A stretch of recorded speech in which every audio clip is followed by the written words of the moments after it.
আসসালামু আলাইকুম রহমতুল্লাহি ওবরাকাতু। ফারুকিস অ্যাগ্রো লিমিটেড থেকে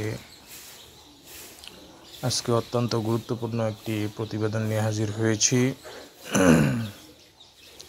সেটি হচ্ছে, ইতিপূর্বে যে মুরগিটি দেখতেছেন, এটা গত সপ্তাহেই এর প্রতিবেদন দেওয়া হয়েছিল। সে ডিমে তা দিচ্ছিলেন। তো আজ এই বাচ্চাটির 3 দিন বয়স পূর্ণ হলো।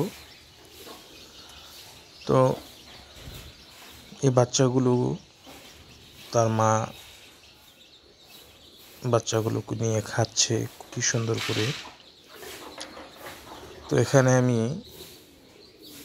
যে কয়টি ডিম দিয়ে মুরগিটিকে তা দিয়েছিলাম, আলহামদুলিল্লাহ সবগুলো ডিমই ফুটেছে এবং সবগুলো ডিম থেকেই সবল বাচ্চা বের হয়েছে আলহামদুলিল্লাহ।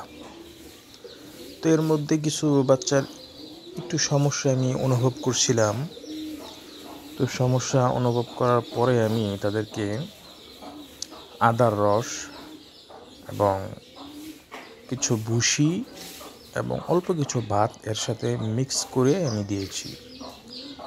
তো আমরা জানি না অনেকেই যে আদাটা অনেক গুরুত্বপূর্ণ একটি বিষয়। এটা মানব দেহেও অ্যান্টিবায়োটিকের মতো কাজ করে।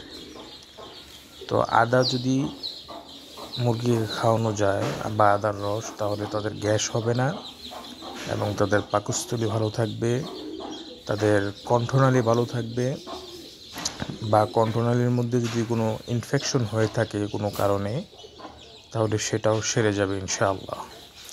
তো আদাটা অনেক গুরুত্বপূর্ণ একটি বিষয়।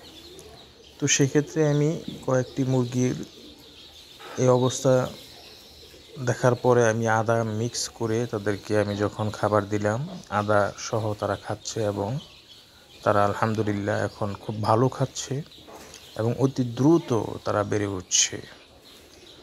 তো আদাটা আপনারা খাওয়ানোর চেষ্টা করবেন যারা মুরগি লালন পালন করেন। আদাটা অ্যান্টিবায়োটিকের মতো কাজ করে। এটা যদি খাওয়াতে পারেন, এটার রস, আলহামদুলিল্লাহ আপনার মুরগি অনেক রোগ ব্যারাম থেকে আলহামদুলিল্লাহ আদার রস বা আদা মাধ্যমে আল্লাহ তাআলা শেফা দান করবে। তো আজকে এ পর্যন্তই। আসসালামু আলাইকুম রহমতুল্লাহি ওয়া বারাকাতুহু।